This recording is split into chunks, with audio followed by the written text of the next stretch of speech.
Today, we're joined by two authors who got their start in fan fiction and are now beloved by millions of readers around the world for their original romance work. Christina Lauren is the combined pen name of longtime writing partners and best friends, Christina Hobbs and Lauren Billings. The authors write both young adult and adult fiction and have produced 21 New York Times best-selling novels, including The Unhoneymooners, The True Love Experiment, Love and Other Words, and The Paradise Problem. Their upcoming novel, The Romance Revival, comes out this July. And Christina Lauren joins me now from California and Utah. Hello, Christina and Lauren. Hello. Hi. Thanks for having us. I'm delighted to have you.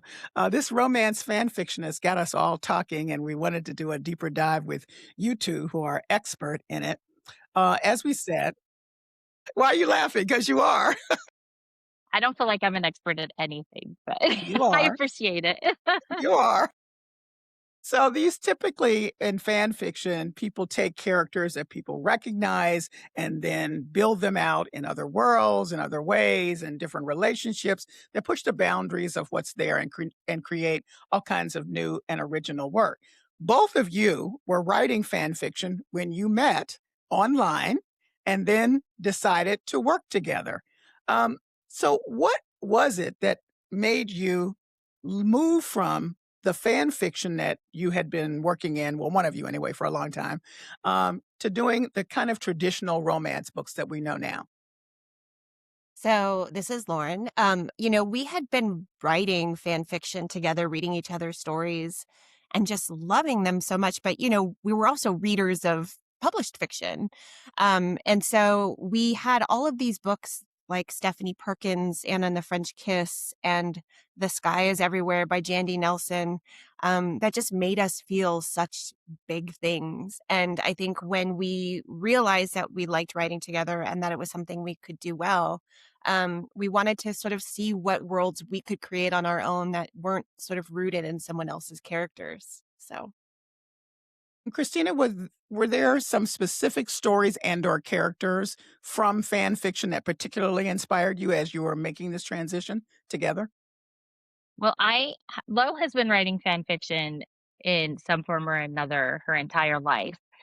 She was writing like Days of Our Lives fic in notebooks when she was like 12 years old and didn't know that's what it was. I didn't find fan fiction. I didn't like even start writing for fun until I was in my 30s, and I was recovering from surgery and I had just read Twilight. And I have been an avid reader my entire life.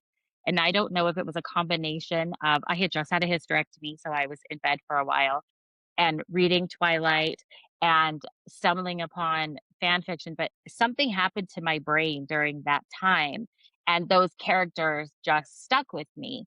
And then when I discovered, now it's like Archive of Our Own, but back then it was fanfiction.net or Twilighted, and I discovered this community of mainly women just writing stories for the sake of like how much they loved the fandom, how much they just loved writing. And it just, I had never seen anything like that. So it literally changed my entire world. And I always say that I didn't know I had anything to say until I was in this community and had a place and a voice to say it.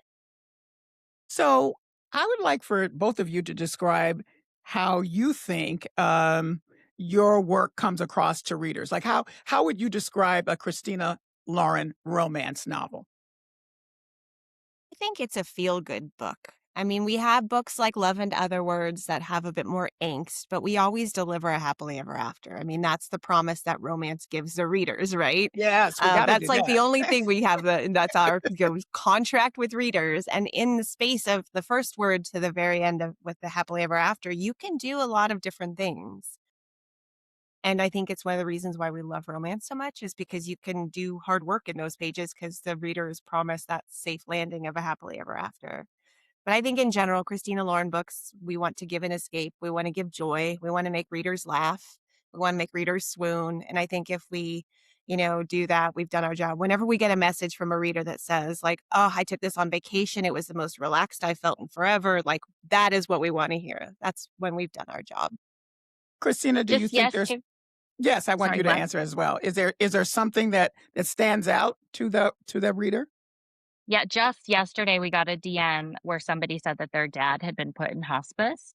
And so she was sitting with him and she was just reading and she was just thanking us for like giving her this escape from reality. So like Lo says, when people say that, we feel like we've done our job. But I think there are a lot of people who feel like there are people who say they don't like romance, and romance is this huge thing. Like there's so many stories that they are a romance. They end with a happily ever after, even if they're not classified as like genre romance fiction. And so our books do crazy things. We have, one where a scientist comes up with a system where you can find your soulmate through your DNA. Not that you're similar, but that you're compatible. Or that somebody's husband dies and she brings him back, or there's a treasure hunt in the Red Rock Desert, and all of these things are contained in this romance. So we get to do all of these things and talk about who gets a happily ever after, what that looks like, and they know they're going to come into a safe place because we've made that contract with them. So there are some that might look at, and have said, fan fiction, romance fan fiction, you can go anywhere. You can go this way, that way. You can go uh, past boundaries that ever were and never were, if you will. And that when you move into writing, as you would describe as genre romance novels, you got to bring it in a little bit. There's some limitations there. Do you agree? And what has changed from the way in which you wrote romance fan fiction to the way that now you write genre romance novels? I absolutely agree because, when you're going into publishing, whether you're self-publishing or you're going with one of the, established big five publishers, they have to worry about what's going to sell. They don't want to put something on the shelf that people aren't going to pick up. When you're writing fan fiction, most of us get into it not actually thinking anyone is going to read our stories. We're writing it because we have a story inside us that needs to get out, because we want to live in a world a little bit longer, because we want to get better at our craft and we want to practice. And so, you're not thinking so much about the audience or the market per se. You're thinking about like, what is this story that's bursting out of me?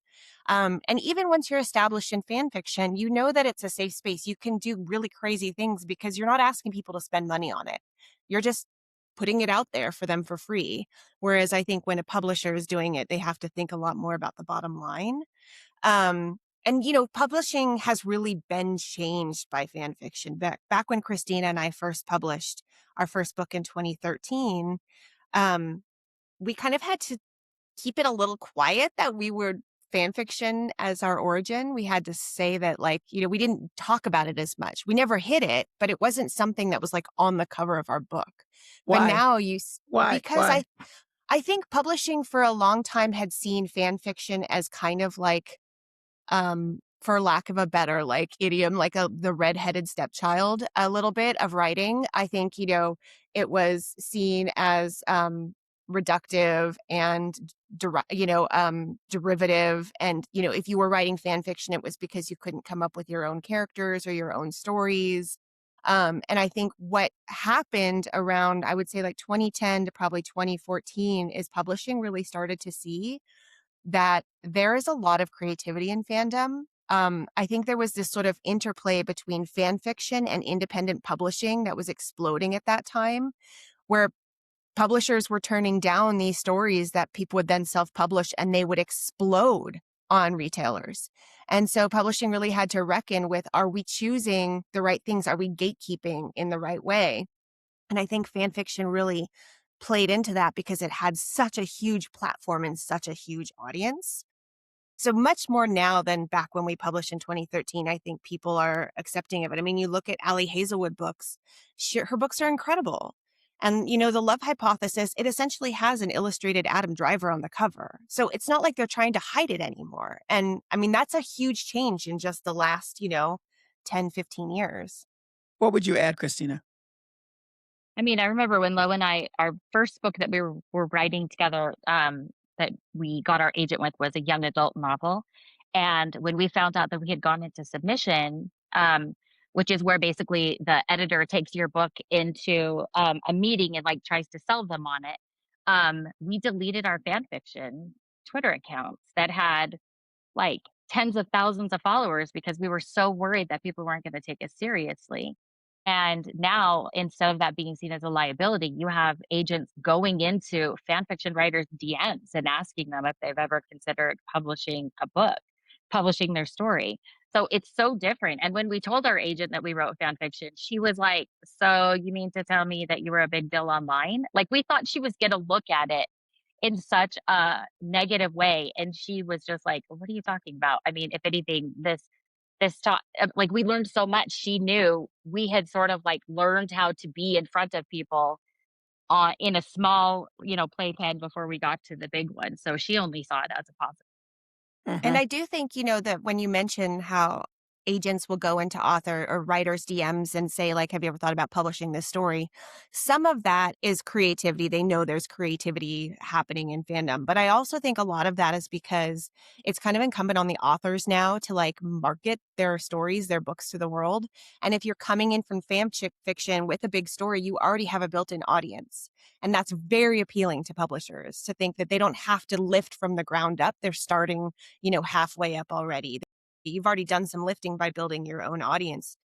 Now, more and more, certainly more than 2013, 2010, readers are so happy to see this happening for their favorite fan fiction authors. They are going to follow those authors into the publishing world. They're going to buy every special edition of their book.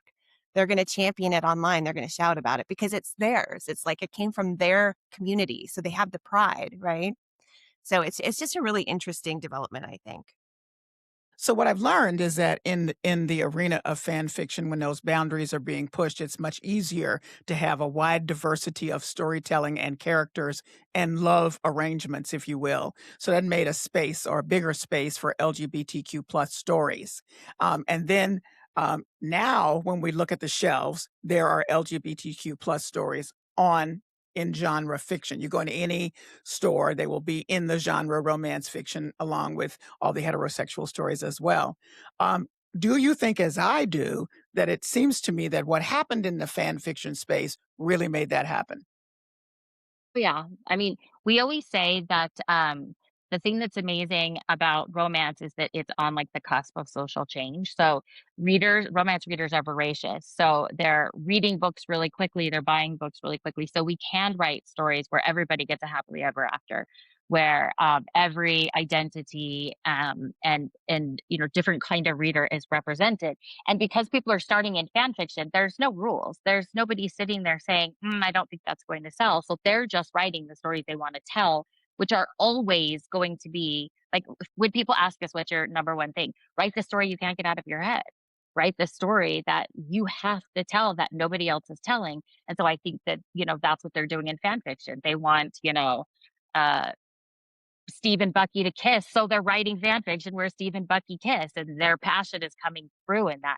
So I think that we're just seeing that. I mean, I remember reading a One Direction fic where they were apples, which sounds insane, but it was so deep because they were sitting there as apples and they watched as one got eaten, they watched as one started to like rot, and it was like, who thought of that? That like takes such a creative brain to come up with that. I want to know what else those guys are writing. So it really is just this like cauldron of creativity. And Lo and I, it's like when we meet somebody who writes fan fiction, there's just like a fangirl heart that like beats the same way. And so those are sort of always the people that we're drawn to, people who just love a thing for the sake of loving it so much. And beyond the writers and the expansiveness that allows them, I think it's gone a long way of opening up for readers that, that's just what's supposed to be on the shelf is all these various stories. So I'm curious to know if there's one thing that each of you learned, absorbed, however you want to put it, that you brought from your fan fiction writing days into how you write together now. And believe me, I am always shocked when two people can write together because that is a hard thing to pull off, and you're doing that Think successfully. well, thank you. I mean, I think, we fandom is very collaborative. It's sort of built that way no matter what. Even if a person is writing a story on their own, they're getting feedback from readers. The readers are like, oh, now write a scene where this happens and do this.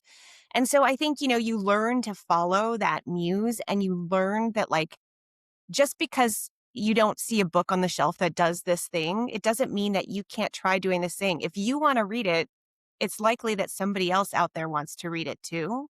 And so I think when Christina and I first started writing together, we had only ever written fan fiction. We'd never tried to write a book. So we learned how to do that together. And we both came from the fandom mindset where we were feeling a little fearless. Like, I don't think either of us really thought at the beginning that we would ever have a career like the one we have now. No. And so there was no sort of like filter for us. We were like, let's just write what we want to read. We want to read, some paranormal, some fates, some mythology. We want to write skinny dipping, and we want to, lots of kissing. And these are things that we were feeding the id. And I think that's something that fandom lets you do. And so that's something that we've really tried to hold on to, that even when, our career has grown and our audience has grown and there's different expectations on us to sell a certain number of books, we know that if we are writing the book that we want to write and not the book that our publisher wants us to write, it's going to turn out great. As long as we're writing for each other. And that's one of the gifts of co-authorship, honestly. I have an audience of one when I'm writing. I only care what Christina thinks. I don't care what anyone else thinks. If she's laughing, if she's sweating, if she's stressed, if she's swooning, that's all I need. And that really does come from the fandom. Christina? I also think we always say that we couldn't do this job if we hadn't done fan fiction, that we went through fandom boot camp. And really, there are so many authors who could benefit from it. And that is that, like, one, you learn not to show your ass online. You go to your text box or your friends, and you don't just go online and do stuff.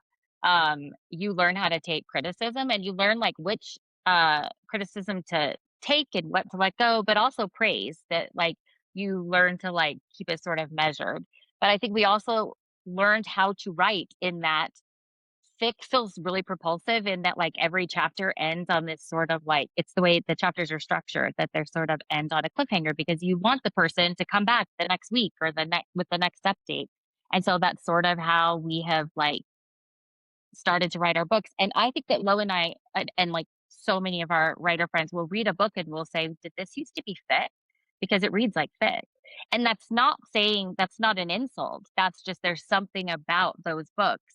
I think that like they jump right into the story. It's the way they're told. It's the voice that sort of like, it has a fic feeling to it that we sort of recognize. Even books that did not start a fic, that we have been really surprised that they were. So outside of your books, do you think that romance fan fiction has forever reshaped genre romance? And if so, in what specific way?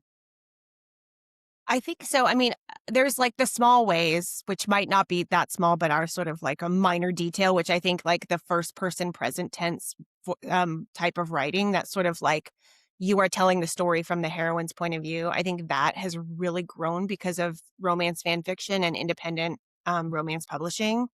That sort of internal, you're inside it, you're in the moment, it's immediate. It's very romance thing, but you're seeing it in a lot of other genres now. You see it in sci-fi, you're seeing it in horror, you're seeing it in thrillers. And I think, in terms of what Christina said about being dropped right into the action, that's something like readers, they want to see chemistry between the leads right away. That is what is going to drive them to go to chapter 2 and 3 and so on. Even when you're breaking these characters up or you're pulling them apart somehow, you want them to keep reading because romance readers already know how the book's going to end, right? Like everybody knows how a romance ends. So you have to find a way to keep the reader engaged. And I think that sort of writing of like the cliffhanger at every chapter, you want to turn that page. A lot of that does come from fan fiction. I'm not saying it only does. I mean, there have been romance authors, Lisa Kleypas, Beverly Jenkins, like all of Jude Devereaux. They've been doing this for years, right? Decades. But I think that that's something that has really grown out of fan fiction and that sort of immediacy and being immediately dropped into the romance. Christina? I also think, 50 Shades really changed romance. And that started as Twilight fan fiction. And so before that, we hadn't, when Lo and I first started publishing and we would say we write romance, people would go, oh, like 50 Shades. So that really did change. Like that started as fan fiction. And now you have all of these big, Harry Potter or Raylo fics that, you know, these authors that started as that and now are writing like, Allie Hazelwood, who has, I mean, tons of books now, and she's only been publishing since like 2020. So I think that it really did it changed like kind of like how far reaching romance could be. I don't think anybody was expecting that a Twilight fanfic called Master of the Universe was going to be 50 Shades of Grey and sell like, a bajillion copies. Well, some of that had You to know, do with the spice too, and you guys are Yeah, known for yeah. your spice. it was a little Yeah, taboo. I know. yeah. I think, honestly, when you're talking about Allie too, I mean, she's such a great example because she did come from the Raylo fandom. She had been writing fan fiction forever, but her books are more about STEM girlies than they are Uh-huh. about Raylo, right? And so that's sort of a really interesting thing for me about fandom, where you find your way in because you fall in love with these characters, but you are still putting your heart into these stories that you're telling. There's nothing in Kylo Ren except for, in Adam Carlson, like he's stoic and he's grumpy and all of that, but like it is a STEM So our girly lot. book. Right. Right. And so Yeah. I think it's just really interesting that even if you're writing fan fiction, it doesn't necessarily mean that she's writing, about Star Wars. She's writing her heart using these characters as a way to tell a story. That reminds me because I remember us having a conversation once, and we were saying that, like, in the Twilight fandom, some of these, like, so many of these writers were like attorneys, doctors, scientists, all of these things. And at some point, the the fics, of course, there were always AU, there were always the Twilight fics where Edward was a vampire. But then suddenly you had this entire other, like, human that had absolutely nothing to do with it. It had sort of turned into a romance community where people were just telling the stories that they wanted to tell in the scaffolding of like that community, and that like every Edward loves his Bella. So that was like really the only thing that they had to do with it. So it really was like Lo and I always say we like have to like duel for Stephanie Meyer's honor because she gave us this community where we met some of our favorite people in the entire world, and of course we met each other. So I would say, there's all kinds of people writing romance genre fiction, and one of the things that women particularly like about romance genre fiction, of course, is the strong leads, the strong women, and so I would characterize your work as grown women romances. Grown women, in the old days, the romances were everybody looking across the room longingly for like half the book, and, Hmm. and that's all they Yep. did. They didn't go to work. They didn't do, they look longingly across the room. And now there's so much going on in the richness of the characters. And to your point, that's what people are drawn to. So I would love to end this conversation with y'all telling me about the excitement that you get from bringing those real grown women's stories to the page in a romantic way. Love it. I mean, the thing is, I've been lucky in my life to know so many incredible women, and each one of them is so different from the others, and the ways that they are, strong and ambitious and tender and communicative and loyal and fierce. They're so different. Like there's so many different ways to be those things. And one of the things I love the most about women in my life and in general is our ability to create like a scaffold of connection and community. I mean, we are community builders. That's what we do. And that's what romance does too. So I think for me, whenever we write a new heroine, it's almost like we get to like bring a new superhero badass into the world. We get to sort of draw inspiration from all of these wonderful women we know and who make us laugh and who we will like take a bullet for, that we get to gift one of those people to our readers. The idea that we can like give these readers somebody just to feel like is their new best friend. I mean, that's an awesome, awesome feeling. Christina? Yeah, I mean, people always ask us like, how do we make our characters feel like real people? And we say, well, I mean, we all have that friend that if you describe one thing, like one of our favorite people in the world is Nikki Payne. And one of the She's things so funny. she's so funny. She's such an amazing writer. She probably writes some of my favorite books. But the thing about her is when you talk to her as a person, she asks the best questions. And they're not just like it's not just that she wants to ask, she wants to really hear your answer. So, she'll say something like, okay, what was your first job and what did you learn from that you take into the rest of your life? And so we think about those things. And so when we're writing characters, we want characters that we go, oh, I have this friend that always does this. We have this friend that always does this, and you see them. And so we used to have buttons that said, like, I'm a Hannah, I'm a Chloe, I'm a this, I'm a this. And the readers, it was so great because they all had a different button that they would pick because they all saw parts of themselves in different characters. And that's how I feel like we're not just writing one person, we're writing somebody that feels like a fully fleshed out person because we are constantly inspired by all of these like amazing women that we have in our lives. Well, thank you both so much for joining me, and congratulations on all your success. Can't wait Thank you. to see what else is coming from you two in the future. Thanks so much. Thank Thank you. you.